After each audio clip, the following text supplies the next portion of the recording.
Hi friends, അപ്പോ current അഫയേഴ്സിന്റെ Kerala PSC bulletin base ചെയ്തിട്ടുള്ള കറണ്ട് അഫയേഴ്സിന്റെ 5ാമത്തെ വീഡിയോയിലേക്ക് സ്വാഗതം. ജൂലൈ മാസത്തിലെ കറണ്ട് അഫയേഴ്സ് ആണ് നമ്മൾ ഡിസ്കസ് ചെയ്യുന്നത്. കൊളംബിയൻ പ്രസിഡന്റായി ഗുസ്താവോ പെത്രോ. കൊളംബിയയിലെ പ്രസിഡന്റ് ആരാണ്? ഗുസ്താവോ പെത്രോ. ഗുസ്തി എന്ന് ഓർമ്മിച്ചാൽ മതി. കൊളംബിയയിൽ ഇടതുപക്ഷ ഭരണം വരികയാണ്. ദീർഘകാലമായി വലതുപക്ഷത്തായിരുന്നു കൊളംബിയ. അവിടെ ഇടതുപക്ഷം വരികയാണ്. ലാറ്റിൻ അമേരിക്കയിൽ പല രാജ്യങ്ങളിലും ഇടതുപക്ഷം ഭരണം നിലനിൽക്കുന്നുണ്ട്. ഇപ്പൊ കൊളംബിയയുടെ പ്രസിഡന്റ് ആരാണ്? ഗുസ്തി എന്ന് ഓർത്തു വെക്കുക. ഇടതുപക്ഷക്കാരനാണ്. കൊളംബിയയാണ്. കൊളംബിയ ഇപ്പൊ ലാറ്റിൻ അമേരിക്കൻ രാജ്യമാണ് കൊളംബിയ. അവിടുത്തെ ആദ്യ ഇടതുപക്ഷ പ്രസിഡന്റ് ആരാണെന്ന് ചോദിച്ചാലും അത് ഗുസ്താവോ പെത്രോയാണ്. ഗുസ്തിയും പെത്രോയും തമ്മിൽ ഒരു ബന്ധമില്ലെങ്കിലും നമ്മൾ ഓർത്തു വെക്കുക, കൊളംബിയയിലെ പ്രസിഡന്റ് ഒരു ഗുസ്തിക്കാരനാണ്, ഇടതുപക്ഷക്കാരനാണ്, അല്ലെ? ഒരു കായിക താരമാണ്, ഗുസ്തി വലിയ ആളാണ് എന്നൊക്കെ ആലോചിച്ച് വെക്കുക. കൊളംബിയയാണ്. അടുത്ത വൈസ് പ്രസിഡന്റും ഒരു പ്രത്യേകതയുണ്ട്. വൈസ് പ്രസിഡന്റായി തെരഞ്ഞെടുക്കപ്പെട്ടത് ഫ്രാൻസിയ മാർക്കേസ് ആണ്. ഓക്കെ, ഒരു ആഫ്രോ അമേരിക്കൻ വംശജയാണ്, ആഫ്രിക്കൻ വംശജയാണ്. ആ വൈസ് പ്രസിഡന്റ് സ്ഥാനത്തെത്തുന്ന ആദ്യ ആഫ്രിക്കൻ വംശജയാണ്. ആരാണ്? ഫ്രാൻസിയ മാർക്കേസ്. അപ്പോ ഇടതുപക്ഷം, മാർസിസ്റ്റ് എന്ന് ഓർത്തു വയ്ക്കുക. ഇടതുപക്ഷ ഭരണമാണ്. വൈസ് പ്രസിഡന്റ് ഒരു മാർസിസ്റ്റുകാരനാണെന്ന് ഓർത്തു വയ്ക്കുക. ഫ്രാൻസിയ മാർക്കേസ്. ഓക്കെ, ഫ്രാൻസിലാണ് എന്ന് കേട്ടിട്ട് തെറ്റിദ്ധരിക്കേണ്ട എന്നും കൂടി ഓർത്തു വെക്കുക. അവരൊരു ആഫ്രിക്കൻ വംശജയാണ്. അങ്ങനെയൊക്കെ കണക്ട് ചെയ്ത് വെച്ചാൽ ഇതൊക്കെ നമ്മുടെ മനസ്സിലേക്ക് വളരെ സിമ്പിൾ ആയിട്ട് കയറും. അപ്പൊ കൊളംബിയയുടെ പ്രസിഡന്റ് ഗുസ്താവോ പെത്രോ, വൈസ് പ്രസിഡന്റ് ആരാണ്? ഫ്രാൻസിയ മാർക്കേസ്. എന്താ ഗുസ്താവോ പെത്രോവിന്റെ പ്രത്യേകത? ആദ്യ ഇടതുപക്ഷ പ്രസിഡന്റ്. കൊളംബിയ വളരെ അധികം കാലമായി, രൂപീകരണ കാലം മുതൽ വലതുപക്ഷത്താണ്. അവിടെ ഒരു ഇടതുപക്ഷ പ്രസിഡന്റ് വന്നു. അവിടെ ഒരു ആഫ്രിക്കൻ വംശജ ആദ്യമായിട്ട് വൈസ് പ്രസിഡന്റ് ആയി. അവരുടെ പേര് ഫ്രാൻസിയ മാർക്കേസ് എന്നാണ്. ക്ലിയർ ആയല്ലോ? ആദ്യത്തെ പോയിന്റ് അതാണ്. ഇനി അടുത്ത പോയിന്റ്, ഖത്തറിൽ നടക്കുന്ന ഫിഫ ലോകകപ്പാണ്. 2022 ഫിഫ ലോകകപ്പ്. ഫിഫ ലോകകപ്പ് എന്ന് പറയുമ്പോൾ ഓർത്തു വെക്കുക, 22ാമത്തെ പതിപ്പാണ്. ഓർത്തു വെക്കാൻ വളരെ എളുപ്പമുള്ള രീതിയിലാണ്. 22nd എഡിഷൻ ആണ് ഇത്. 22nd എഡിഷൻ ആണ്. എവിടെ വെച്ചാ നടക്കുന്നത്? ഖത്തർ. ഫിഫ 2022 നടക്കുന്നത് ഖത്തറിലാണ്. ഇതിന്റെ ഔദ്യോഗിക പോസ്റ്റർ രൂപകൽപ്പന ചെയ്തിരിക്കുന്നത് ബൗധന അൽ മുഫ്തയാണ്. ബൗധന. ഓക്കെ, ബൗധന എന്ന് ഓർത്തു വെക്കുമ്പോ വഴുതന എന്ന് ഓർത്തു വെക്കുക. ഖത്തർ ഒരു ചെറിയ രാഷ്ട്രമാണ്. ഒരു വഴുതനയാണ് പോസ്റ്റർ രൂപകൽപ്പന ചെയ്തിരിക്കുന്നത്. ബൗധന അൽ മുഫ്ത. ബൗധന അൽ മുഫ്ത. അതല്ലെങ്കിൽ ബൗധന, ബുദ്ധിയുള്ള ഒരാളാണ് പോസ്റ്റർ രൂപകൽപ്പന ചെയ്തത് എന്ന് ഓർമ്മിച്ചു വെച്ചാലും മതി. ബൗധന അൽ മുഫ്തയാണ് പോസ്റ്റർ ഏതിന്റെ? ഫിഫ 2022 ലോകകപ്പിന്റെ പോസ്റ്റർ രൂപകൽപ്പന ചെയ്തിരിക്കുന്നത്. അറബ് ലോകത്ത് നടക്കുന്ന ആദ്യത്തെ ലോകകപ്പാണ്. അറബ് ലോകത്ത് നടക്കുന്ന ആദ്യത്തെ ലോകകപ്പാണ്. ഫിഫ ലോകകപ്പാണ്. ഫിഫ എന്ന് പറഞ്ഞാൽ നിങ്ങൾക്കറിയാം, ലോക ഫുട്ബോൾ കപ്പ് തന്നെയാണ് ഫിഫ എന്ന് പറയുന്നത്. 2002 ഏഷ്യയിൽ ഈ ലോകകപ്പ് വന്നത്. ദക്ഷിണ കൊറിയയിൽ ഈ ലോകകപ്പ് വന്നു 2002. ഇപ്പൊ 2022 വീണ്ടും ഏഷ്യയിലേക്ക് എത്തിയിരിക്കുകയാണ്. ഖത്തറിലാണ്.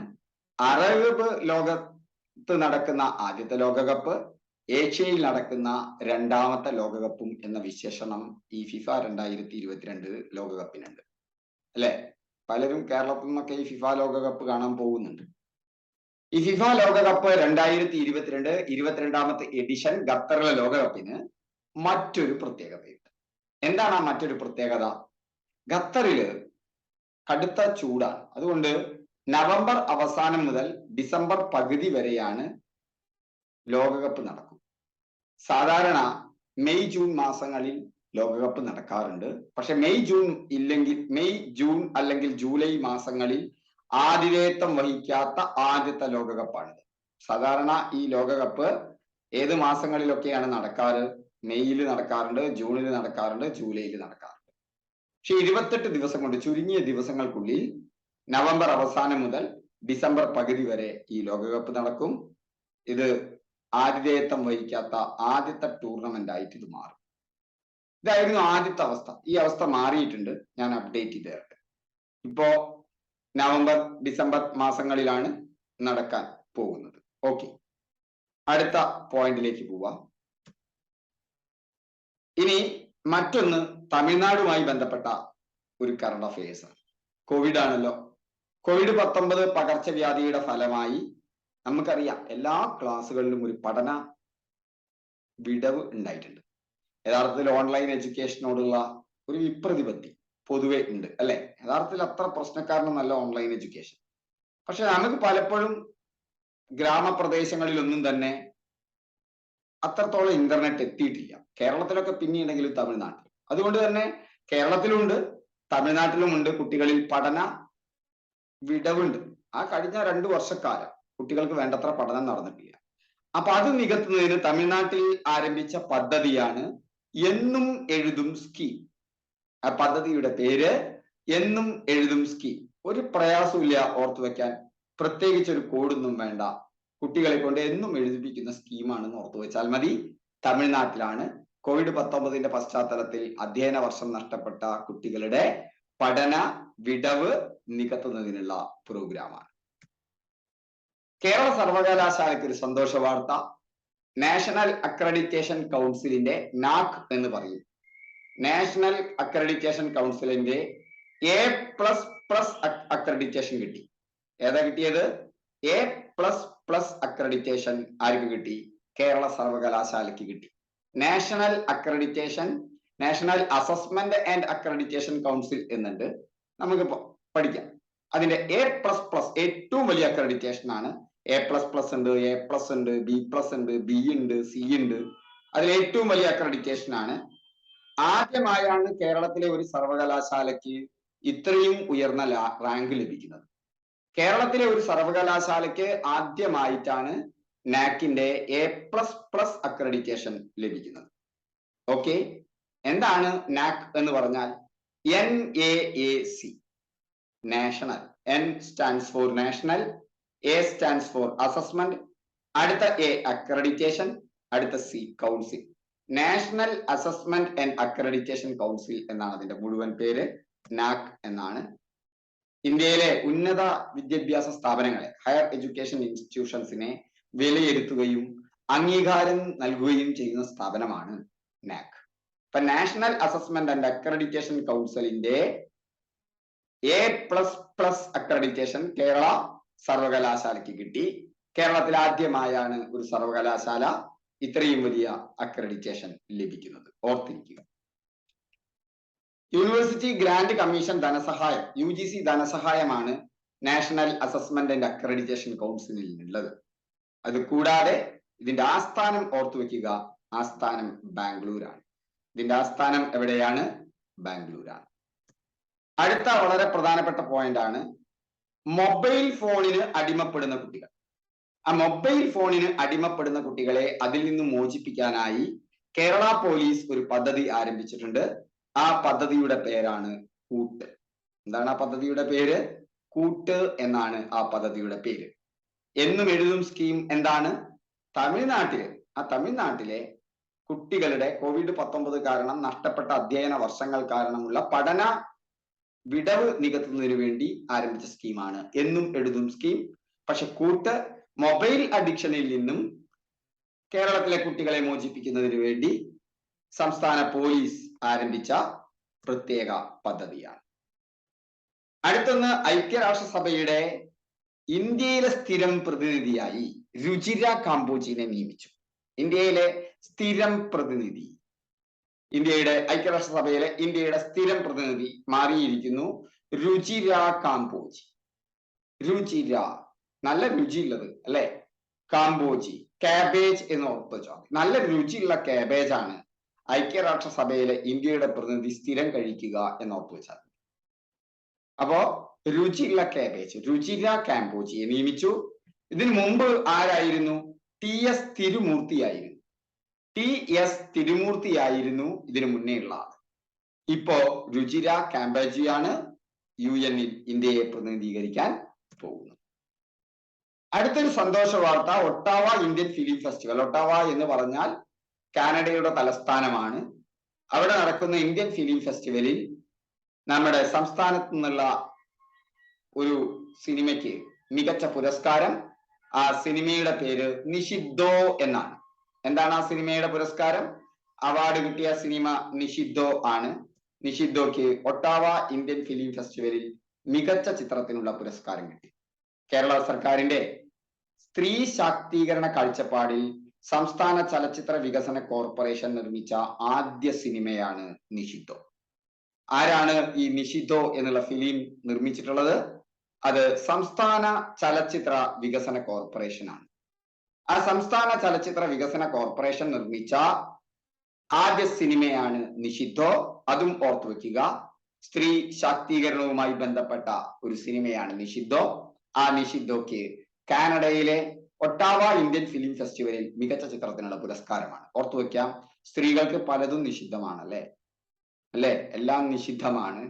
ആ നിഷിദ്ധമായ സ്ത്രീകളെ ഉയർത്തിക്കൊണ്ടുവരാൻ, വുമൺ എംപവർമെന്റിന് വേണ്ടി സംസ്ഥാന ചലച്ചിത്ര വികസന കോർപ്പറേഷൻ നിഷിദ്ധോ എന്നുള്ള ഒന്നുണ്ടാകുന്നു. അതെവിടെ വെച്ചിട്ട് അതിന് പ്രത്യേക പുരസ്കാരം കിട്ടുന്നു? മികച്ച ചിത്രത്തിനുള്ള പുരസ്കാരം കിട്ടുന്നു ഒട്ടാവയിൽ വെച്ച്. ഒട്ടാവ. അപ്പോ ഒട്ടാവ ക്ലിയർ? അത് ക്ലിയർ ആയി. ഒട്ടാവ കാനഡയുടെ തലസ്ഥാനമാണ്. അപ്പോ നേരത്തെ പറഞ്ഞ ഭാഗത്തിന്റെ ഭാഗമാണ്. അടുത്തൊന്ന്, കേരളത്തിലെ 4ാമത്തെയും സംസ്ഥാന രൂപീകരണത്തിന് ശേഷം സർക്കാർ നിർമ്മിക്കുന്ന ആദ്യത്തെയും സെൻട്രൽ ജയിൽ മലപ്പുറം ജില്ലയിലെ തവനൂരിൽ പ്രവർത്തനം തുടങ്ങി. എന്റെ സ്വദേശമാണ് കേട്ടോ തവനൂര്. തവനൂരിൽ പ്രവർത്തനം തുടങ്ങി. മലപ്പുറം ജില്ലയിലെ തവനൂരിൽ 4ാമത്തെ സെൻട്രൽ ജയിൽ. ഇനി ഓർത്താ മതി, ഞാൻ തവനൂർക്കാരനാണ്. സെൻട്രൽ ജയിലിലാണ് 4ാമത്തെ സെൻട്രൽ ജയിൽ. സംസ്ഥാന രൂപീകരണത്തിന് മുൻപെയാണ് 3 സെൻട്രൽ ജയിലുകൾ. ഇത് 4ാമത്തെ സെൻട്രൽ ജയിലാണ്. സംസ്ഥാന രൂപീകരണത്തിന് ശേഷമുള്ള ആദ്യത്തെ സെൻട്രൽ ജയിൽ. അത് കൂടാതെ കേരളത്തിലെ 4ാമത്തെ സെൻട്രൽ ജയിൽ. കേരളത്തിലെ സെൻട്രൽ ജയിലുകൾ ഏതൊക്കെയാണ്?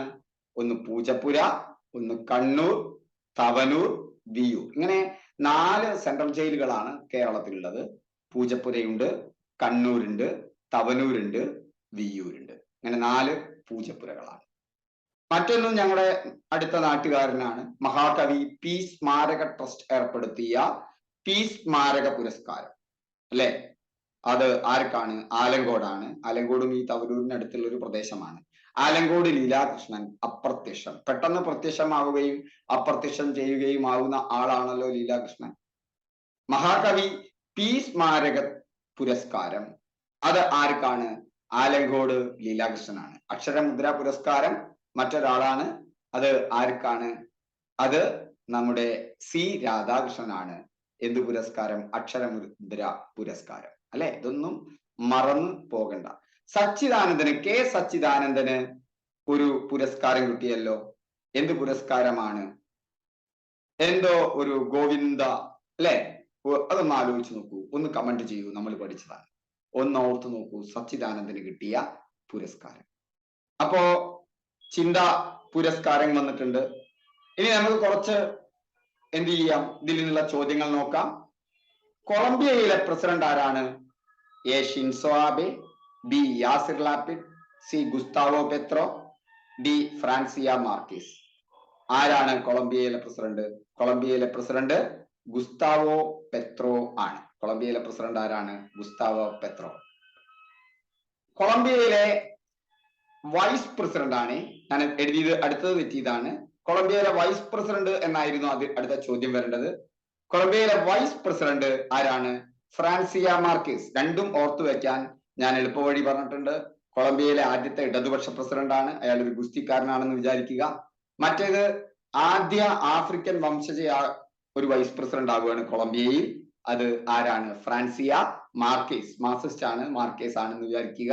ഫ്രാൻസ് എന്ന പേര് കേട്ടിട്ട് തെറ്റിദ്ധരിക്കേണ്ട, അവർ ആഫ്രിക്കക്കാരിയാണ്, ആഫ്രിക്കൻ വംശജയാണ്. 2022 ഖത്തറിൽ നടക്കുന്ന ഫിഫ ലോകകപ്പ് ഫുട്ബോളിന്റെ ഔദ്യോഗിക പോസ്റ്റർ രൂപകൽപ്പന ചെയ്തത് ആരാണ്? ഇവിടെയും ചെറിയൊരു തെറ്റ് പറ്റിയിട്ടുണ്ട്. ആൻസർ ഞാൻ തന്നു. ബൗദന അൽ മുഫ്തയാണ്. എന്താണ് അവരുടെ പേര്? ബൗധന അൽ മുഫ്ത. ബൗധന അൽ മുഫ്ത. ബുദ്ധിയുള്ള ആളാണ് പോസ്റ്റർ ഡിസൈൻ ചെയ്തതെന്നോ വഴുതനയാണ് പോസ്റ്റർ ഡിസൈൻ ചെയ്തതെന്നോ ഓർത്തു വെക്കുക. ഓക്കെ. ഫിഫ ലോകകപ്പ് 2022 വേദി. ഇത് കറക്റ്റ് ആയിട്ട് വന്നു അല്ലേ? Qatar, Oman, India, France. ഏതാണ് ഇതിലേതാണ്? ഇതിൽ വളരെ സിമ്പിൾ അല്ലെ?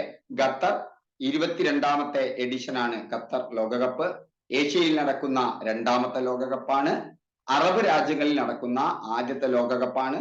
മെയ് ജൂൺ ജൂലൈ മാസങ്ങളിൽ നടക്കേണ്ട ലോകകപ്പ് അവിടുത്തെ കടുത്ത വേനൽ കാരണം മാറ്റിവെച്ചതായിരുന്നു. മെയ് ജൂൺ ജൂലൈ മാസങ്ങളിൽ നടക്കാത്ത ആദ്യത്തെ ലോകകപ്പാണ്.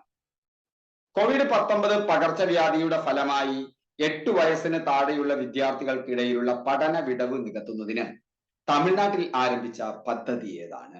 ഏതാണ്? എന്നും എഴുതും സ്കീം അല്ലെ? ഉത്തരം കിട്ടി നമുക്ക്. എന്നും എഴുതും സ്കീം. COVID-19 പകർച്ചവ്യാധിയുടെ ഫലമായി 8 വയസ്സിന് താഴെയുള്ള വിദ്യാർത്ഥികൾക്കിടയിലുള്ള പഠന വിടവ് നികത്തുന്നതിന് തമിഴ്നാട്ടിൽ ആരംഭിച്ച പദ്ധതി.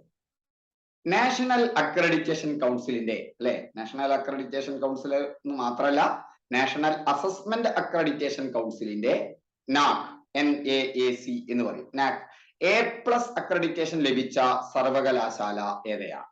മഹാത്മാഗാന്ധി സർവകലാശാല, കേരള സർവകലാശാല, കോഴിക്കോട് സർവകലാശാല, കൊച്ചി സാങ്കേതിക സർവകലാശാല. ഉത്തരം കിട്ടിയോ? ഏതാണിത്? കേരള സർവകലാശാലയാണ്. കേരളത്തിൽ ഒരു സർവകലാശാലയ്ക്ക് ആദ്യമായാണ് നാക്കിന്റെ A++, 2 പ്ലസിന്റെ എത്ര പ്ലസ് ഉണ്ട്? 2 പ്ലസ് ഉണ്ട്. A++ അക്രഡിറ്റേഷൻ ലഭിക്കുന്നത്. ആസ്ഥാനം ബാംഗ്ലൂരാണ്. UGC ധനസഹായത്താൽ പ്രവർത്തിക്കുന്ന ഒന്നാണ് national accreditation and assessment council. National Assessment and accreditation council. മറ്റൊരു പ്രധാനപ്പെട്ട കാര്യം, ഇന്ത്യയിലെ ഉന്നത വിദ്യാഭ്യാസ സ്ഥാപനങ്ങളെ വിലയിരുത്തി അംഗീകാരം നൽകുന്ന സ്ഥാപനവും നാക് തന്നെയാണ്. മൊബൈൽ ഫോണിന് അടിമപ്പെടുന്ന കുട്ടികളെ അതിൽ നിന്ന് മോചിപ്പിക്കുന്നതിനായി കേരള പോലീസ് ആരംഭിച്ച പദ്ധതി. കൂട്ട്, ഒപ്പം, സ്നേഹം, വിടുതൽ. ഏതാണ്? കേരള പോലീസ് ഇത്തരത്തിലുള്ള ഒട്ടനവധി പദ്ധതികൾ ആവിഷ്കരിക്കുന്നുണ്ട്. കേരള PSC ഇടയ്ക്കത് ചോദിക്കുന്നുണ്ട്. ഓർത്തു വെച്ചോളൂ. മൊബൈൽ അഡിക്ഷനിൽ നിന്ന് കുട്ടികളെ മോചിപ്പിക്കാൻ കേരള പോലീസ് ആരംഭിച്ച പദ്ധതി കിട്ടിയല്ലോ. കൂട്ടാണ്. പോലീസ് കൂട്ടിനുണ്ട്. ഓക്കെ.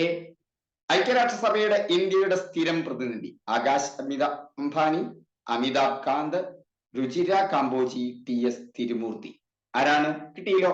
നല്ല രുചിയുള്ള കാബേജ് കഴിക്കുന്ന ആളാണ് ഐക്യരാഷ്ട്രസഭയുടെ ഇന്ത്യയുടെ സ്ഥിരം പ്രതിനിധി എന്ന് ഓർത്തു വെക്കുക. രുചിര കാംബോജിയാണ്.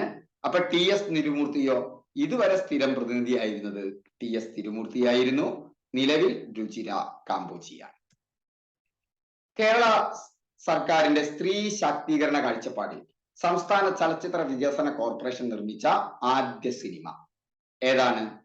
അത് നിഷിദ്ധമാണോ, ഒറ്റയാണോ, അമൃതംഗമയാണോ, ശാന്തമാണ്? സ്ത്രീകൾക്ക് നിഷിദ്ധമായത് നീക്കുന്നതിന് വേണ്ടിയിട്ടാണ് നിഷിദ്ധോ എന്ന് ഓർത്തു വെച്ചാൽ മതി. നിഷിദ്ധോ ആണ് ആ cinema. Ottawa film festival, Indian film ഫെസ്റ്റിവലിൽ അത് മികച്ച ചിത്രത്തിനുള്ള അവാർഡ് നേടിയിട്ടുണ്ട്. നിഷിദ്ധോ. കേരള സംസ്ഥാന രൂപീകരണത്തിന് ശേഷം സർക്കാർ നിർമ്മിക്കുന്ന ആദ്യ സെൻട്രൽ ജയിൽ എവിടെയാണ്? പൂജപ്പുര, കണ്ണൂർ, തവനൂർ, വിയൂർ. എവിടെയാണ്? കേരള സംസ്ഥാന രൂപീകരണത്തിന് ശേഷം നിർമ്മിക്കുന്ന ആദ്യ സെൻട്രൽ ജയിൽ അത് തവനൂരാണ്. 4 സെൻട്രൽ ജയിലുകളാണുള്ളത്. പൂജപ്പുരയും കണ്ണൂരും തവനൂരും വിയ്യൂരും. അതിൽ പൂജപ്പുരയും കണ്ണൂരും വിയ്യൂരും സംസ്ഥാന രൂപീകരണത്തിന് മുന്നേയുള്ള ജയിലുകളാണ്. ഇപ്പോൾ തവനൂരിൽ പുതിയ ഒരു സെൻട്രൽ ജയിൽ, 4ാമത്തെ സെൻട്രൽ ജയിൽ വന്നിരിക്കുന്നു. സംസ്ഥാന രൂപീകരണത്തിന് ശേഷമുള്ള ആദ്യത്തെ സെൻട്രൽ ജയിലാണ്, നിർമ്മിക്കുന്ന ആദ്യത്തെ സെൻട്രൽ ജയിലാണ്. P സ്മാരക പുരസ്കാരം ആർക്കായിരുന്നു? P Surendran, Alankode Leelakrishnan, K Sachidanandan, PP Ramachandran. ആർക്കാണ്? അത് ആലങ്കോട് ലീലാകൃഷ്ണനാണ്. അപ്രത്യക്ഷം എന്നുള്ള കവിതയാണ്. കൃഷ്ണൻ പ്രത്യക്ഷനാകുന്നു, അപ്രത്യക്ഷനാകുന്നു എന്നോർത്തു വെച്ചാൽ മതി. P സ്മാരക പുരസ്കാരമാണ്. ഓക്കെ. അപ്പോ ഇനി നമുക്ക് വീണ്ടും അടുത്ത ക്ലാസ്സിൽ കാണാം. നന്നായി ഇതൊക്കെ പഠിക്കുക. നമുക്ക്